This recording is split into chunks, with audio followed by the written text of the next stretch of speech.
هاد لا فيديو غادي تشوفوا اكثر حاله اثرت فينا، وهي ديال هاد القطه اللي مسكينه حرقوها مده اسبوع وهي هكا محروقه.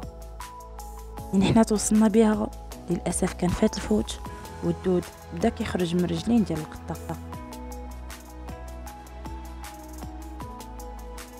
من هادشي كامل هزينا القطه من البلاصه اللي كانت فيها، كيف ما كتشوفوا هذه هي البلاصه اللي كانت فيها. مشينا وهزينا القطه، الحمد لله استطعنا اننا نهزوها، لان واحد الناس خلاوها حداهم الحمد لله باش ما تهربش، باش لا غد ليه نمشيو نهزو القطه نلقاوها. وداكشي اللي كان الحمد لله لقينا القطه مازال في بلاصتها، لان اصلا البنيه الجسمانيه ديالها ما كتسمحلهاش انها تحرك اولا تمشي لشي بلاصه.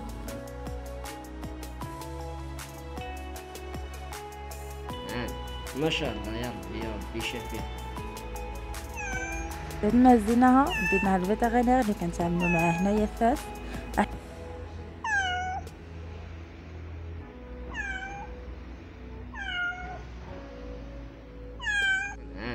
ما شاء الله، يا ربي يا ربي يشافيها. مالوغوزمون القطه حالتها صعيبه، والعظم ديال رجليها، العظم ديال واحد من رجليها مهرس وخارج كيف ما كتشوفوا في لا فيديو، وعندها العضيه مقروضه على جوج، اذا اوبليجي خصها البتر.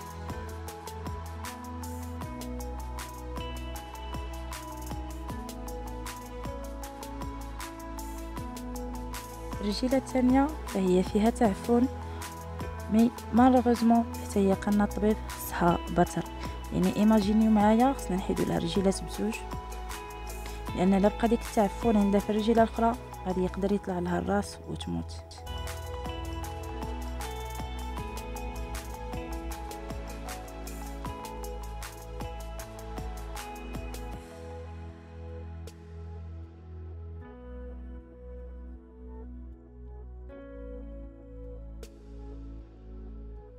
شوفوا معايا العظم ديال الرجيله الاولى كيخارج، فهادشي علاش الدكتور كان مصر اننا نحيدو لها الرجيلات بزوج.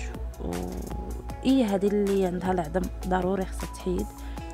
شوفوا الرجل الثانيه التعفن اللي عندها يقدر يطلع لها الراس وتموت. هادشي علاش درنا لها لا راديو باش نتاكدوا من الرجل الثانيه واش مهرسه ولا لا. من الحمد لله الرجل الثانيه ما مهرساش، ما مفروعاش بزاف. تفهموا النهايه ديال هاد القطه شنو وقع لها. الو غادي نخليكم تفرجوا في البارتو اللي هي مهمه بزاف. كملوا لا فيديو الاول كامل. كنتمنى انكم تدعمونا بالاشتراك، كنتمنى ان لا فيديو الاول يوصل نسبه مشاهده كبيره. A few moments later.